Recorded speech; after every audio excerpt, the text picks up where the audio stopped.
রবি ঠাকুর, বাঙালির সম্পদ রবি ঠাকুর।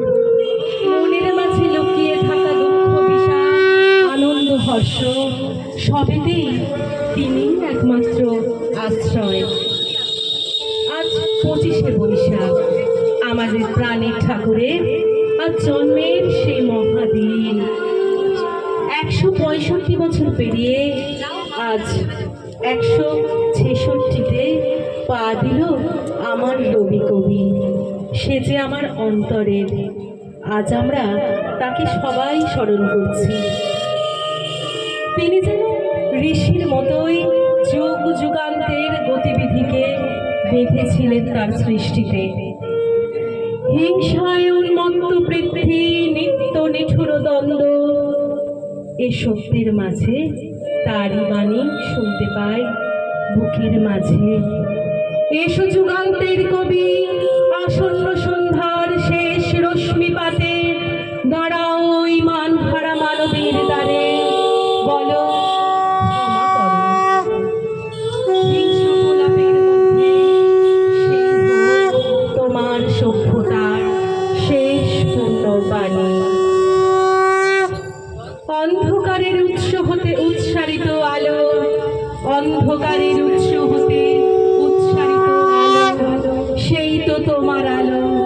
সকল দ্বন্দ্ব বিরোধ মাঝে জাগ্রত যে ভালো, সেই তো তোমার ভালো।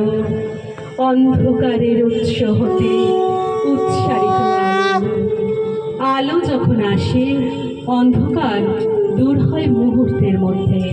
তাই তো তিনি বলেন, রাত্রি হলো ভোর, প্রভাতের রৌদ্রে লেখা লিপিখানি হাতে করে আনি, দ্বারে আসি দিল ডাক 25শে বৈশাখ। আমাদের চেতনায় আর একবার আলো এসে পড়ুক, মঙ্গলময়তায় কল্যাণময়তায় সেই আলোক ধারায় স্নাত হয়ে আসুন আমরা কবিকে স্মরণ করি। প্রদীপ প্রজ্বলনের মধ্যে দিয়ে চেতনার উদ্বোধনে আমরা আজ একত্রিত, এবং উদ্বোধনী সঙ্গীতের মধ্যে দিয়ে আমরা এই প্রাঙ্গণকে পবিত্রতায় এবং মঙ্গলময়তায় ঋদ্ধ করছি। অন্ধকারের উৎস হতে উৎসারিত যে আলো, সেই আলোর পথযাত্রী আমরা।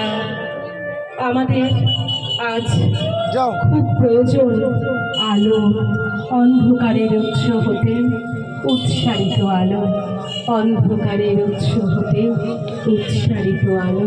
সকল দ্বন্দ্ব বিরোধ মাঝে জাগ্রত যে ভালো, অন্ধকারের উৎস হতে উৎসারিত আলো।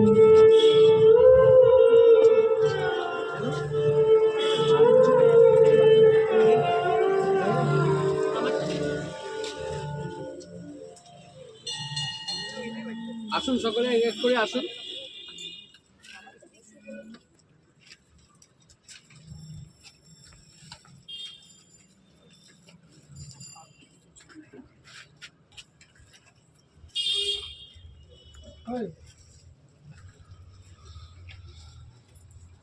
একে একে আমাদের সমস্ত ছাত্রছাত্রীদের অনুরোধ করছি একে একে চলে আসার জন্য। আমরা তাদের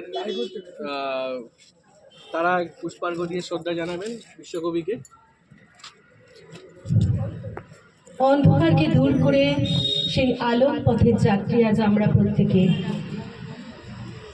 এই প্রাঙ্গণ মাঝে, এই ছাদ বাগানের মধ্যে আজ আমরা যারা উপস্থিত রয়েছি, আমরা প্রত্যেকে কবির চরণে নত বিনম্র চিত্তে আমরা রয়েছি এবং কবিকে এই শ্রদ্ধা জ্ঞাপন করছি।